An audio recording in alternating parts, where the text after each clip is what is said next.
for being here, and I promise I will not swear about Boris Johnson, or as my kids say, surely mummy, you mean bloody Boris Johnson? Yes, I do. We don't have to talk about him anymore, thank goodness. So instead I can talk about something much more fun, which is NICER. NICER is the Neutron Star Interior Composition Explorer. At the end, it's a terrible acronym, but this is a NASA one. And its goal is to study the interior of neutron stars. And I'm going to start with the bit about exploring, because it is an explorer mission. And when I think about exploring, my first thought is to think about maps. So when I was a kid, I was just obsessed with fictional maps. Things like Narnia, things like Earthsea, all of these beautiful things. And I used to make my own versions of some of these as well, which are best left in the cupboard. But I've always loved pictures of maps, and that's carried on, stayed with me as I've got older. I have this beautiful picture on my office wall at home. Beautiful map of Iceland. You can see all of these different features labelled. And of course, we can also make maps of the inside of the Earth, basically using seismic tools. And it still kind of blows my mind that we understand, what is the layered structure of the Earth? What can we do? What can geologists do to understand what lives inside of our planet? So I absolutely love this kind of thing. This was always kind of my hobby. And it's kind of nice now to see kind of invading my everyday astronomical life. Because you can now go to Google Earth, and you can bring up nice pictures of our own planet, but you can also bring up nice maps of other planets and objects throughout the solar system. Beautiful map here of Mars, and you can find maps with surface features for most of the rocky planets and moons also within our solar system. But then the question comes, can you think about doing this for stars? And if you think about, we have the sun, we can make pictures of sunspots, so transient features on the surface of the sun. But these are stars with kind of fluid or gaseous surfaces, so it's hard to think about making maps of that because you're just seeing transient features. But that is not true for all stars, because there are stars that do have solid surfaces. And these are neutron stars, which is kind of my passion, and you're going to hear a lot more about from Jason as well later. Neutron stars are in principle dead stars. So they are one of the things that gets left over when a massive star reaches the end of its life. Now when I say massive, I mean something that starts its life about 7 to maybe 15 times the mass of our sun, gets towards the end of its life, it's burnt its nuclear fuel, and then the core essentially can't hold itself up anymore against gravity, because you've no more means of providing kind of the hot gas to sustain it. At that point, the core of the star starts to collapse in on itself. And if it were, more massive than 15 solar masses, that collapse would be absolutely unstoppable, and you would form a black hole. But if you sit in this special little mass range, something fantastic can happen. The collapse can actually be stopped, basically at a point, as you get right in towards the centre. There's then some kind of bounce, and the outermost layers of the star get flung off in a supernova explosion. And this is, one of the most beautiful and famous images in astronomy of a supernova remnant that at its core contains a neutron star, which we typically draw looking something like this. Neutron stars, we think, are basically containing, again, about 1 to 3 solar masses of material left over, but really, really tiny. So they would have a diameter somewhere in the range 20 to 30 kilometres. So about the same size as Amsterdam, or pick your city of choice. But incredibly, incredibly tiny. So this very, very tiny dense core left over, and then all of the outer layers flung off in an explosion. Most of the neutron stars that we now know thousands of neutron stars, are radio pulsars, and you're going to hear a little bit more about radio stuff. Not in the next talk, okay. So that's a double act, we have practiced this, I promise. But basically what you see is, these stars have very, very strong magnetic fields. The magnetic fields essentially power jets of, in this case, perhaps radio emission, which then, as the star spins, we see pulsing as the star rotates. It blips past us, and we see it as a pulsar.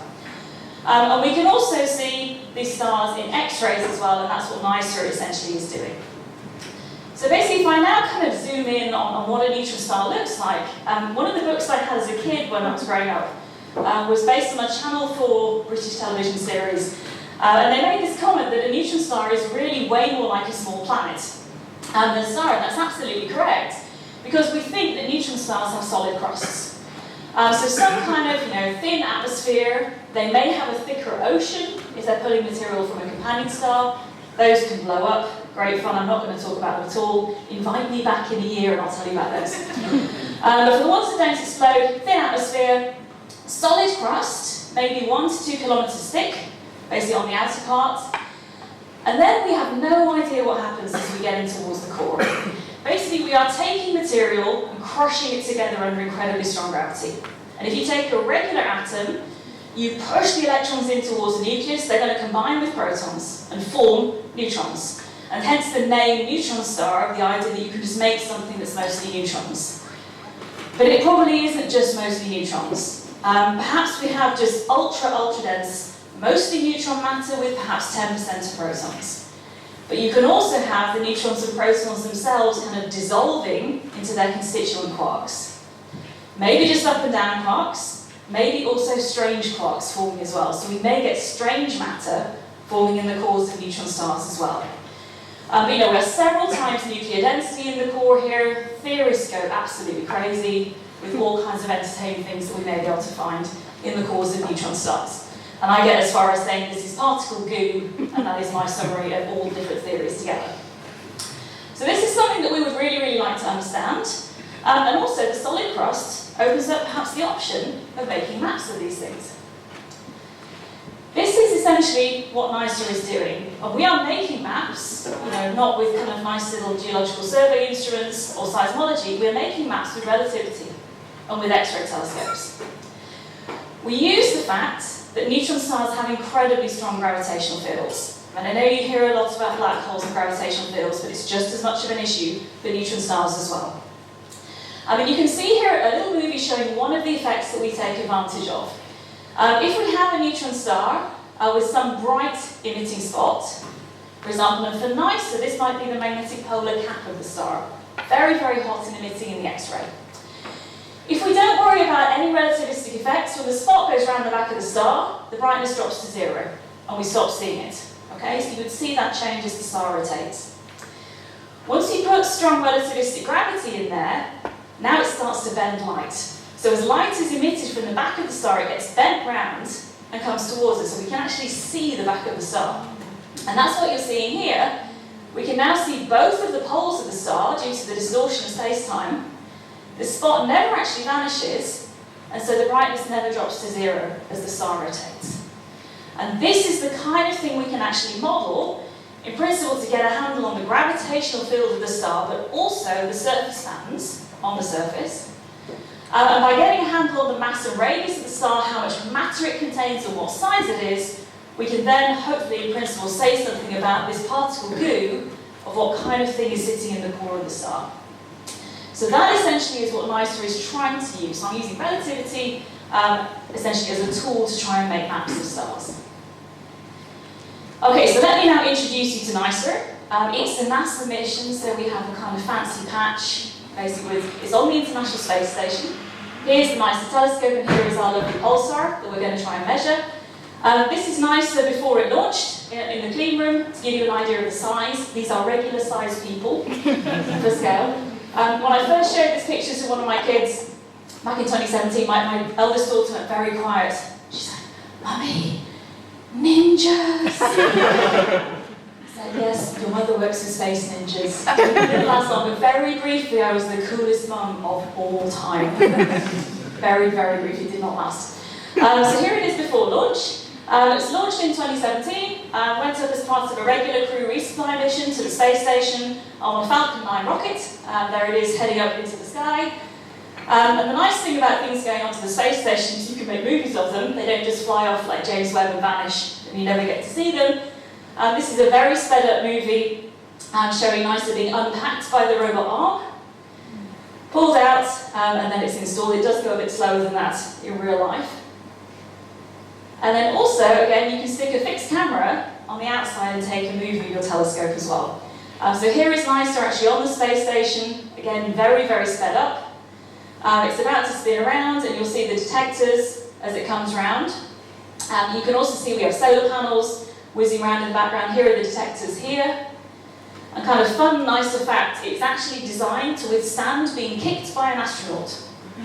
Should one of them walk out on a spacewalk and accidentally kick it? It's not quite clear how the astronaut would do. I'm less interested in that, but NICER would survive. So here it is, kind of rotating around, taking data on neutron stars and also black holes and other things you can see in the X-ray as well. Okay, so basically what we do, we build huge amounts of data. It takes several years, actually, to build up the data sets that we need. We typically need about 3 to 4 weeks solid observing time to build up enough X-ray data, basically from these spinning neutron stars, in order to even think about applying our technique. We can't do that in one go, we have to build them up slowly. And again, it took us about over a year to build up our first data set. We then realised that we were having issues with contamination from the sun, not from X-rays from the sun, but from optical light, pretending to be X-rays. So we had to retake some of the data as well, so that took a little bit of time. Once we get the data in, we then have to, then the folks at NASA start processing the data for my team. We then get sent a nice little file, one little text file. It's taken a year and several person effort to make, but it's nice when it turns up. We then start our modelling process. We have all of these kind of fancy relativistic ray tracing models. Into there goes our uncertainties about the surface pattern, what might the emission be doing, what's the mass and the radius of the star. We have to run it on the national supercomputer. It takes a lot of supercomputing time as well. So I occasionally wave it across the road in Amsterdam as it's working very hard for us. It goes on there and it churns for quite a long time. And then what we come up with afterwards is essentially a map of the star. And so I'm going to show you the first two maps that we've made here for the first two stars that we've managed to measure. And you're actually seeing, this is the angle that we're looking at the star from on Earth. This is the first one that we measured. We're looking at it from the northern hemisphere. We have one kind of magnetic polar cap, kind of a little spot, and one kind of slightly extended kind of arc-like or present light region basically down here as well. But really not at all what we were expecting when this came out of our analysis. This is the second map that we made. This one's a little bit different. We're actually looking at the star pretty much along the equator. And again, you can see both of the poles of the star as it rotates around. The spots this time seem to be, again, a little bit kind of less extended in this case, but they're certainly not opposite each other, which is also not something that we were really expecting. So this, we're making maps here of stars that are thousands of light years away and are the size of Amsterdam, using relativity and X-rays and supercomputers. And I find that absolutely brilliant we can do this. First thing we learnt straight away is this lovely image from our mission patch of the very well-behaved magnetic field around the neutron star with the North Pole opposite the South Pole, that we could kind of forget about that. That's wrong. In order to get something that looks like what we found, we need a way more complicated magnetic field. So this is something we've thrown back to the theorists to say, okay, how do you make one of those? Best of luck. Come back when you figured it out. So this is kind of fun for them, to go and work out how to make this kind of magnetic field, because it's kind of a mess. We've also been able to go beyond the surface, because I told you we're measuring the mass and the radius of the star as well. How much matter they contain, and what is the size of the sphere, essentially. By doing that, we can essentially start to think about what the star is made of. So this is my kind of only real kind of science plot that I wanted to put in. And what you're seeing here is mass on the y-axis, radius here on the x-axis. And these kind of shaded regions are the two measurements that we've made so far. The darker regions are kind of, if you like, the more probable regions for the mass and the radius here. This is the kind of less probable region out here for these two objects. The different lines are lots of different theoretical predictions for example, certain types of quark matter to appear in the star, certain types of phase transition, crazy particles called hyperons, which I constantly mistype as hypersons, which sounds kind of much better to me. So we can start to actually compare it to these models and say, okay, some of them are looking a little bit ruled out. Some types of quark matter we can already say, most likely not happening in the cores of neutron stars. But this is early days. These measurements are going to get tighter as we build up more and more data. And you can also already see kind of one fun thing. We've got quite a low mass star here, quite a high mass one here, and they're pretty much the same size. So when a neutron star puts on weight, it does not get bigger. Extremely jealous about that one. They stay about exactly the same size. So we're now basically taking more data on both of these stars. These things are going to shrink in basically over time. We're going to keep the supercomputer churning. We've got another one coming which is going to lie somewhere along this line here, which one of my PhD students is working really hard on. It's a beautiful data set to make a radius measurement for that one. And so in addition to figuring out what's on the surface, we're also starting to figure out what comes under the surface as well.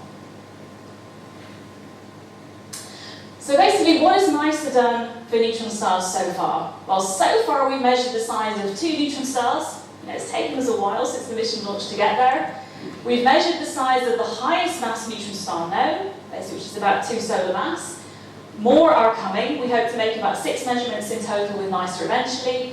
And we're also making plans for the next generation of space telescopes, which will be even bigger, probably not attached to the space station because they'll be massive, and we'll be able to make about 20-25 measurements, we hope, using this technique eventually. And I said, the thing that really gets me is that we're making these maps of these tiny, tiny stars thousands of years from Earth. And so one of the things I want you guys to think about is, we make maps, we have conventions for naming the surface features on planets, skin moons and so on, and there's kind of menus, this planet gets named after characters from Greek literature, this one after science fiction characters. What are we going to call these things? We need to come up with names. And I would quite like to hijack the science fiction one back again, because I'm a huge Expanse fan. And this is my proposal, which I'm going to drop in there and hope that at some point the International Astronomical Union has to come up with a committee to name all these features. And if you have any better names, I will very gladly hear them. So I will stop there and take any questions.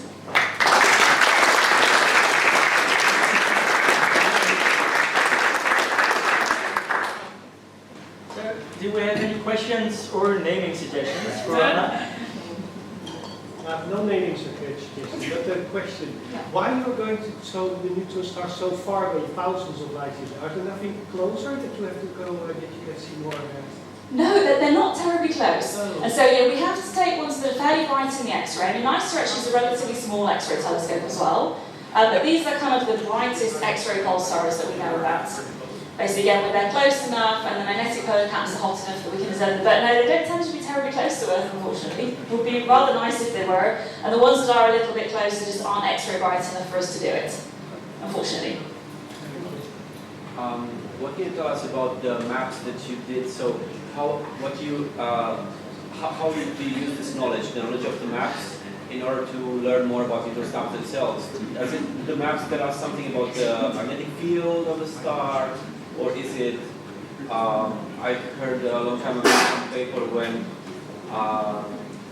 there were some reports of some matter being annihilated, and maybe I'm misremembering. But yeah, I was wondering what is the relevance of the maps in terms of, yeah. So it depends what you think causes the surface features. So for the stars that NICE is looking at, these are not accreting matter from a companion. Some of them are in binary systems, but they're just orbiting around another star.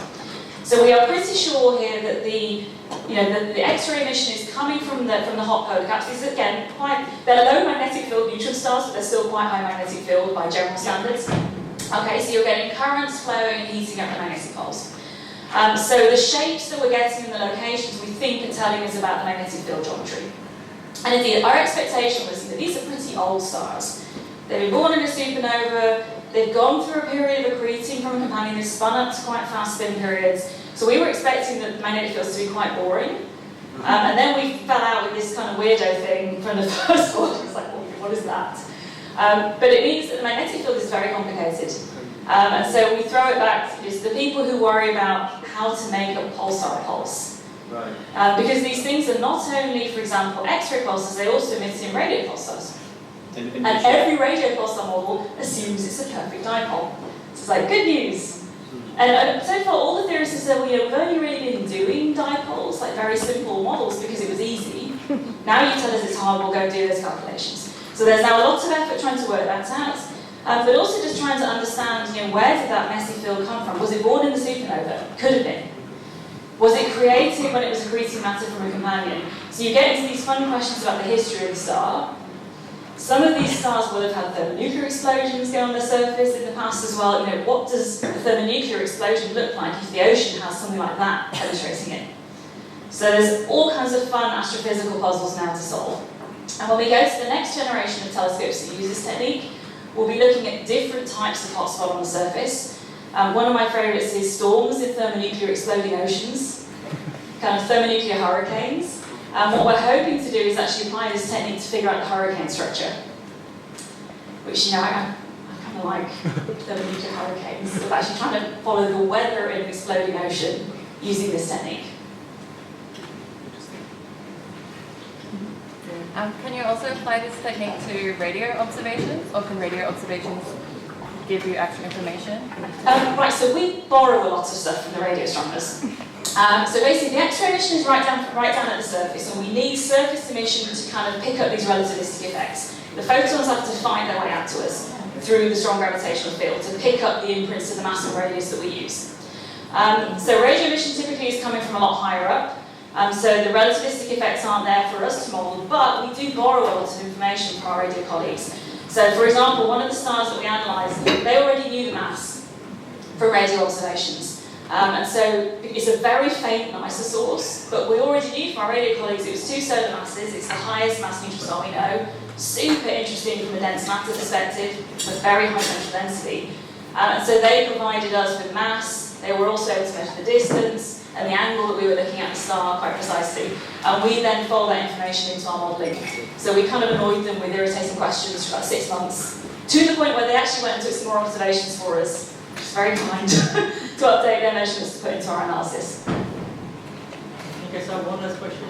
Yeah, okay. 2 questions, a short one and maybe a bit longer one. First question is, you said the whole thing is about 10 kilometers wide. Huh? What's the resolution of the surface features you can see? Right, so that some of them are actually kind of quite small, so we're talking a few hundred metres across, basically perhaps even smaller. Okay. So, but we can in principle resolve, because they spin so fast, we're talking about objects spinning several hundred times a second, and we build up data over star, and we actually take rotational snapshots as the star rotates around. So yeah, we are actually able to resolve quite small surface features. Okay, maybe that comes halfway answering my second Yeah. question. Your resolution of your instrument is not enough to see the details actually. So what you're doing is you have some inversion program, We do. and from its rotation and changes in the changes in the X-rays you detect, you can see what's happening on the surface. That's The question right. is, how can you be that the system is stable enough that the changes you see are purely from the rotation and not from things that are actually changing on the surface, like the hurricane you're in? Right, so for the nicer sources, because things are coming just from the magnetic field is very stable. So for example, we've built up our data set in 2 parts, first year and second year of observations, and they're identical to all intents and purposes. So we know these things are very, very stable. And then indeed what we do is we go and ask our theorists, what do you think the likely shapes might be on the surface? And then we build models that cover a range of different possibilities, and we go and compare them. You're right, things get much more difficult when things are changing. So we're looking at 2 different types of star where the spots might be moving. One where it's coming from matter falling onto the surface, and we know that there's a little bit of kind of movement on the surface from the stream of matter. That's relatively slow, so what we think we can do is kind of chop the data set up into pieces, and then analyse each piece separately, assuming it's kind of stable in that time. And then I have one poor PhD student who's working on the thermonuclear hurricanes, and he's having to contend with things moving on timescales of seconds. Still slow compared to the rotation of the star, which is several hundred times a second, but he's actually having to build that into his modelling. Because one of our questions was, can we ignore it? Can we just chop the data up into pieces and get away with it? And I think we're coming to the conclusion that yeah, the easy way is not going to work. We're actually going to have to try and build in this motion into our models as well, and then we need a really good space telescope to actually be able to track the motion as it goes as well. But it's a lot more challenging. Well, let's give one last round of applause to Anna.